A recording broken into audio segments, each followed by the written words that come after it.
പണി അന്വേഷിച്ച് കേരളത്തിലെത്തിയ ഭായിമാർ തിരിച്ച് നമുക്കിട്ടും ഒരു പണി തന്നിരിക്കുന്നു. സ്വപ്നഭൂമിയായി കണ്ടിരുന്ന കേരളം വിട്ട പലരും ഇനിയൊരു തിരിച്ചുവരവില്ലാത്ത മട്ടിൽ ബൈ പറഞ്ഞ് പോയിരിക്കുന്നു. ഫലമോ, കേരളത്തിലെ സർവ്വ നിർമ്മാണ മേഖലകളിലും മറ്റും ഇപ്പോൾ കടുത്ത പ്രതിസന്ധിയാണ് അനുഭവിച്ചുകൊണ്ടിരിക്കുന്നത്. എന്താണ് അതിഥി തൊഴിലാളികളെ ഇത്തരത്തിൽ മാറി ചിന്തിപ്പിക്കാൻ പ്രേരിപ്പിച്ച ഘടകം? നമുക്ക് കാര്യങ്ങളൊന്ന് വിശദമായി പരിശോധിക്കാം. സ്വന്തം നാട്ടിലേക്ക് അവധിക്ക് പോയ അന്യസംസ്ഥാന തൊഴിലാളികളിൽ ഭൂരിഭാഗവും തിരിച്ചെത്താത്തത് മൂലം കേരളത്തിലെ വിവിധ നിർമ്മാണ മേഖലകൾ ഇപ്പോൾ സ്തംഭനാവസ്ഥയിലാണ്. ബംഗാളികളും ആസാമികളുമായി ഇവിടെ ഉണ്ടായിരുന്ന ഭൂരിഭാഗം തൊഴിലാളികളും അവിടെ നടന്ന തെരഞ്ഞെടുപ്പിന് വോട്ട് ചെയ്യുന്നതിനും ബലിപെരുന്നാൾ ആഘോഷത്തിൽ പങ്കെടുക്കാനുമാണ് പശ്ചിമ ബംഗാൾ, ആസാം തുടങ്ങിയ സ്വന്തം നാടുകളിലേക്ക് മടങ്ങിയത്. തെരഞ്ഞെടുപ്പും പെരുന്നാളും ഒക്കെ കഴിഞ്ഞിട്ടും ജോലിക്കായി അവർ ഇവിടെ തിരിച്ചെത്താത്തതാണ് പല തൊഴിൽ മേഖലയിലും പ്രതിസന്ധിയിലാക്കിയത്. കൺസ്ട്രക്ഷൻ മേഖലയിലെ തൊഴിലാളികളിൽ ഭൂരിഭാഗവും ഇതര സംസ്ഥാന തൊഴിലാളികളാണെന്ന് നമുക്കറിയാമല്ലോ. മിക്ക ഹോട്ടലുകളിലെയും ഷെഫ് മാത്രമല്ല, വെയിറ്റർമാർ വരെ അന്യസംസ്ഥാന തൊഴിലാളികളായിരുന്നു. ഇവിടുത്തെ പല മേഖലയിലെയും നിറസാന്നിധ്യം തന്നെയായിരുന്നു അന്യസംസ്ഥാന തൊഴിലാളികൾ. ചില സ്ഥാപന ഉടമസ്ഥരും കോൺട്രാക്ടർമാരും തൊഴിലാളികളെ ബന്ധപ്പെടുമ്പോൾ പലരും പല കാരണങ്ങളും പറഞ്ഞ് ഒഴിയുന്നതായാണ് കാണാൻ കഴിയുന്നത്. ചിലർക്ക് അയൽ സംസ്ഥാനമായ ആന്ധ്രാപ്രദേശിലേക്ക് ജോലിക്ക് പോകാൻ താല്പര്യമുള്ളതായി പറയപ്പെടുന്നു. മറ്റു ചിലർ ട്രെയിൻ ടിക്കറ്റ് കിട്ടാത്തതും നാട്ടിലെ മറ്റു ചില തിരക്കുകളും കാരണമായി പറയുന്നുമുണ്ട്. കാരണങ്ങൾ പലതും താൽക്കാലികമാണ്. എന്നാൽ കേരളത്തിലെ കാർഷിക, നിർമ്മാണ, ഹോട്ടൽ മേഖലകളിൽ വലിയൊരു പ്രതിസന്ധി സൃഷ്ടിച്ചുകൊണ്ട് തൊഴിലാളികൾ മടങ്ങി വരാൻ മടിക്കുന്നതിന് പിന്നിൽ കൃത്യമായ ചില സാമൂഹിക, സാമ്പത്തിക കാരണങ്ങളുണ്ട്. അതിൽ ഏറ്റവും പ്രധാനപ്പെട്ടത് അവരുടെ സ്വന്തം സംസ്ഥാനങ്ങളിൽ ഉണ്ടായ മാറ്റങ്ങളാണ്. ഉത്തർപ്രദേശ്, ബീഹാർ, ഒഡീഷ, പശ്ചിമ ബംഗാൾ തുടങ്ങിയ സംസ്ഥാനങ്ങളിൽ സമീപകാലത്തായി വ്യവസായങ്ങളും അടിസ്ഥാന സൗകര്യ വികസന പദ്ധതികളും വൻതോതിൽ വർദ്ധിച്ചിട്ടുണ്ട്. തദ്ദേശീയമായി കൂടുതൽ തൊഴിലവസരങ്ങൾ സൃഷ്ടിക്കപ്പെട്ടതോടെ സ്വന്തം നാടും കുടുംബവും വിട്ട് ഇത്രയും ദൂരെ വന്ന് ജോലി ചെയ്യേണ്ട സാഹചര്യം പലർക്കും ഇല്ലാതായി. രണ്ടാമത്തെ പ്രധാന കാരണം കൂലിയിലുണ്ടായ വ്യത്യാസമാണ്. മുൻകാലങ്ങളിൽ കേരളത്തിൽ ലഭിച്ചിരുന്ന ഉയർന്ന വേതനമായിരുന്നു ഇവരെ ഇങ്ങോട്ട് ആകർഷിച്ചിരുന്നത്. എന്നാൽ ഇപ്പോൾ അവരുടെ സ്വന്തം നാട്ടിലും ഏകദേശം ഇതിനടുത്തുള്ള ശമ്പളം ലഭിച്ചു തുടങ്ങിയിട്ടുണ്ട്. കേരളത്തിലെ ഉയർന്ന ജീവിത ചെലവും യാത്രാ ചെലവും കണക്കിലെടുക്കുമ്പോൾ നാട്ടിൽ കിട്ടുന്ന ചെറിയ തുക കൊണ്ട് പോലും മെച്ചപ്പെട്ട രീതിയിൽ ജീവിക്കാൻ കഴിയുമെന്ന് അവർ തിരിച്ചറിയുന്നുമുണ്ട്. കേരളത്തിലെ കനത്ത ചൂടും കാലാവസ്ഥാ വ്യതിയാനവും മറ്റൊരു കാരണമായി പറയാം. കഴിഞ്ഞ കുറച്ചു കാലമായി കേരളത്തിൽ അനുഭവപ്പെടുന്ന കഠിനമായ ചൂടിൽ കായികാധ്വാനം ചെയ്യുന്നത് ഇവർക്ക് വലിയ ആരോഗ്യ പ്രശ്നങ്ങൾ ഉണ്ടാക്കുന്നുണ്ട്. ഇതിനോടൊപ്പം കേരളത്തിലെ മെച്ചപ്പെട്ട തൊഴിൽ സാഹചര്യങ്ങളുടെ അഭാവവും ഒരു ഘടകമാണ്. പലയിടങ്ങളിലും കൃത്യമായ താമസ സൗകര്യങ്ങളോ ആരോഗ്യ ഇൻഷുറൻസ് പോലുള്ള സുരക്ഷാ സംവിധാനങ്ങളോ ഇവർക്ക് ലഭിക്കുന്നില്ല. കൂടാതെ ലോക്ക്ഡൌൺ കാലത്തും മറ്റും നാട്ടിലേക്ക് മടങ്ങാൻ അവർ അനുഭവിച്ച കഷ്ടപ്പാടുകൾ പലരിലും മാനസികമായ ഒരു മടുപ്പുണ്ടാക്കിയിട്ടുണ്ട്. ഇത്രയും ദൂരെയുള്ള ഒരു സംസ്ഥാനത്ത് വന്ന് നിൽക്കുന്നതിനേക്കാൾ സുരക്ഷിതത്വം സ്വന്തം നാട്ടിലോ അല്ലെങ്കിൽ അടുത്തുള്ള മറ്റു ഉത്തരേന്ത്യൻ നഗരങ്ങളിലോ ജോലി ചെയ്യുന്നതാണെന്ന ചിന്ത ഇവരിൽ ശക്തമായിട്ടുണ്ട്. ചുരുക്കത്തിൽ സ്വന്തം നാട്ടിലെ വികസനവും കേരളത്തിലെ മാറുന്ന സാഹചര്യങ്ങളുമാണ് തൊഴിലാളികളുടെ ഈ പിൻവാങ്ങലിന് പിന്നിൽ. ഇനി അധികം ആരും പറയാത്ത മറ്റൊരു പ്രധാനപ്പെട്ട കാരണം കൂടിയുണ്ട്. കേന്ദ്ര സർക്കാരിന്റെ പുതിയ നയങ്ങളും കർശനമായ പരിശോധനകളും കാരണമാണ് അനധികൃത കുടിയേറ്റക്കാരിൽ പലരും തിരിച്ചു പോകാൻ കാരണം. ദേശീയ തലത്തിൽ നടപ്പിലാക്കിയ പൗരത്വ ഭേദഗതി നിയമം, ദേശീയ പൗരത്വ രജിസ്റ്റർ, കൂടാതെ വിദേശി നിയമങ്ങളിൽ വരുത്തിയ പുതിയ പരിഷ്കാരങ്ങൾ എന്നിവ അനധികൃതമായി താമസിക്കുന്നവരിൽ വലിയ ആശങ്കയുണ്ടാക്കിയിട്ടുണ്ട്. രേഖകളില്ലാതെ പിടിക്കപ്പെട്ടാൽ തടങ്കൽ പാളയങ്ങളിലേക്ക് മാറ്റപ്പെടുമെന്ന ഭയവും പിഴയും കഠിനമായ ശിക്ഷാ നടപടികളും ഒഴിവാക്കാൻ പലരും സ്വന്തം നാട്ടിലേക്ക് സ്വമേധയാ തിരിച്ചു പോകാൻ കാരണമായി. ഈ അടുത്ത് അതിർത്തി സംസ്ഥാനങ്ങളിൽ ഉൾപ്പെടെ നടന്ന കടുത്ത പരിശോധനകളും ഡിറ്റക്ട്, ഡിലീറ്റ് ആൻഡ് ഡിപ്പോർട്ട് എന്ന നയവും ഈ നീക്കത്തിന് വേഗത കൂട്ടി.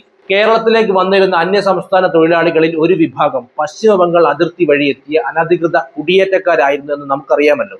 കൃത്യമായ രേഖകളില്ലാത്ത ഈ ഗ്രൂപ്പുകൾ പുതിയ നിയമങ്ങളുടെ പശ്ചാത്തലത്തിൽ പടിപടിയായി നാട്ടിലേക്ക് മടങ്ങിയത് കേരളത്തിലെ നിർമ്മാണ മേഖലയെയും മറ്റ് കായികാധ്വാന മേഖലകളെയും കാര്യമായി ബാധിച്ചിട്ടുണ്ട്. കേരളത്തിന്റെ വികസന കുതിപ്പിനും ദൈനംദിന ജീവിതത്തിനും കരുത്തു പകർന്നിരുന്ന അതിഥി തൊഴിലാളികൾ കൂട്ടത്തോടെ മടങ്ങുന്നത് സംസ്ഥാനത്ത് വലിയ സാമൂഹിക, സാമ്പത്തിക പ്രതിസന്ധികൾക്ക് കാരണമാകുന്നുണ്ട്. കഴിഞ്ഞ ഏതാനും പതിറ്റാണ്ടുകളായി കേരളത്തിലെ കായികാധ്വാന മേഖലകളെ പൂർണ്ണമായി താങ്ങി നിർത്തിയിരുന്നത് ഈ തൊഴിലാളികളായിരുന്നു. അതുകൊണ്ട് തന്നെ അവരുടെ പിൻവാങ്ങൽ കേരളത്തിന്റെ സമ്പദ് വ്യവസ്ഥയെയും വികസന വേഗതയെയും പല രീതിയിൽ ബാധിക്കും. ഏറ്റവും വലിയ ആഘാതം ഉണ്ടാകുന്നത് നിർമ്മാണ മേഖലയിലാണ്.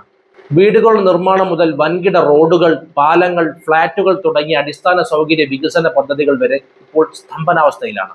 കേരളത്തിലെ തദ്ദേശീയരായ തൊഴിലാളികളുടെ കുറവും ഉയർന്ന കൂലിയും കാരണം നിർമ്മാണ കമ്പനികളും കരാറുകാരും പൂർണ്ണമായും അന്യസംസ്ഥാന തൊഴിലാളികളെയാണ് ആശ്രയിച്ചിരുന്നത്. ഇവർ ഇല്ലാതാകുന്നതോടെ പദ്ധതികൾ സമയബന്ധിതമായി തീർക്കാൻ കഴിയാതെ വരികയും നിർമ്മാണ ചെലവ് വൻതോതിൽ ഉയരുകയും ചെയ്യും. ഇത് സാധാരണക്കാരുടെ ഭവന നിർമ്മാണ സ്വപ്നങ്ങളെ പോലും ദോഷകരമായി ബാധിക്കും. കേരളത്തിലെ സർവീസ് മേഖലയെയും ടൂറിസത്തെയും ഇത് സമാനമായ രീതിയിൽ തന്നെ ബാധിക്കാൻ സാധ്യതയുണ്ട്.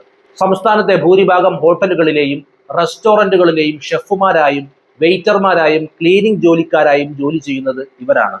വിനോദസഞ്ചാര മേഖല സജീവമായി നിലനിൽക്കുന്ന കേരളത്തിൽ ഹോട്ടലുകളിൽ ആവശ്യത്തിന് ജീവനക്കാരില്ലാത്ത അവസ്ഥ വരുന്നത് ഈ രംഗത്തെ സേവനങ്ങളുടെ നിലവാരത്തെ ബാധിക്കും. പല ചെറുകിട ഹോട്ടലുകളും കടകളും ജീവനക്കാരുടെ കുറവ് മൂലം പൂട്ടേണ്ടി വരുന്ന സാഹചര്യമുണ്ട്. കാർഷിക മേഖലയാണ് മറ്റൊരു വലിയ പ്രതിസന്ധി നേരിടാൻ പോകുന്നത്. നെൽകൃഷി, റബ്ബർ ടാപ്പിംഗ്, തോട്ടം മേഖലകൾ എന്നിവിടങ്ങളിലെ കഠിനമായ ജോലികൾ ചെയ്യാൻ മലയാളി തൊഴിലാളികളെ കിട്ടാനില്ലാത്ത അവസ്ഥയാണ്. അതിഥി തൊഴിലാളികൾ മടങ്ങുന്നതോടെ കൃഷി ഇറക്കാനും വിളവെടുക്കാനും ആളില്ലാതെ വരികയും ഇത് കേരളത്തിന്റെ കാർഷിക ഉൽപാദനത്തെയും ഭക്ഷ്യസുരക്ഷയെയും ബാധിക്കുകയും ചെയ്യും. പരമ്പരാഗത മേഖലകളായ കയർ, കശുവണ്ടി, ഇഷ്ടിക നിർമ്മാണം എന്നിവയും തകർച്ചയിലാകും. സാമ്പത്തിക തലത്തിൽ നോക്കിയാൽ ഈ തൊഴിലാളികൾ കേരളത്തിൽ ചെലവഴിച്ചിരുന്ന പണം ഇവിടുത്തെ പ്രാദേശിക വിപണിയെ സജീവമാക്കി നിർത്തിയിരുന്നു. വാടക വീടുകൾ, പലചരക്ക് കടകൾ, വസ്ത്രവ്യാപാര സ്ഥാപനങ്ങൾ, പൊതുഗതാഗതം എന്നിവർക്കെല്ലാം ഇവരിൽ നിന്ന് വലിയ വരുമാനം ലഭിച്ചിരുന്നു. ഇവരുടെ എണ്ണം കുറയുന്നത് പ്രാദേശിക കച്ചവടക്കാരുടെ വരുമാനത്തിൽ വലിയ ഇടിവുണ്ടാക്കും. കേരളത്തിലെ ജനസംഖ്യാ ഘടനയും ഈ പ്രതിസന്ധിയുടെ ആഴം കൂട്ടുന്നുണ്ട്. കേരളത്തിൽ പ്രായമായവരുടെ എണ്ണം കൂടിക്കൊണ്ടിരിക്കുകയും യുവാക്കൾ ഉന്നത വിദ്യാഭ്യാസത്തിനും ജോലിക്കുമായി വൻതോതിൽ വിദേശത്തേക്ക് കുടിയേറുകയും ചെയ്യുകയാണ്.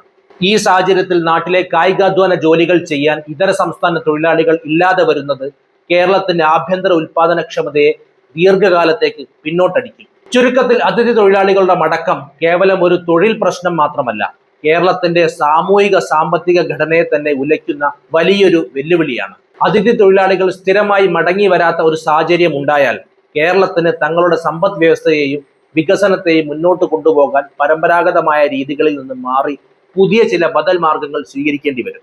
കായികാധ്വാനം പരമാവധി കുറച്ചുകൊണ്ട് നിർമ്മാണ കാർഷിക മേഖലകളിൽ അത്യാധുനിക യന്ത്രങ്ങൾ ഉപയോഗിക്കുക എന്നതാണ് ഇതിൽ ഏറ്റവും പ്രധാനപ്പെട്ട പോംവഴി. നിർമ്മാണ മേഖലയിൽ പ്രീകാസ്റ്റ് കോൺക്രീറ്റ് രീതികൾ, റെഡിമിക്സ് കോൺക്രീറ്റ്, വലിയ ക്രെയിനുകൾ, പ്ലാസ്റ്ററിംഗ് യന്ത്രങ്ങൾ എന്നിവ വ്യാപകമാക്കാം. കാർഷിക രംഗത്ത് വിതയ്ക്കാനും കൊയ്യാനും നിലമൊരുക്കാനും കൂടുതൽ നൂതന യന്ത്രങ്ങൾ എത്തിക്കുകയും ഡ്രോണുകൾ ഉപയോഗിച്ച് വളവും കീടനാശിനിയും തളിക്കുന്ന രീതിയിലേക്ക് മാറുകയും വേണം.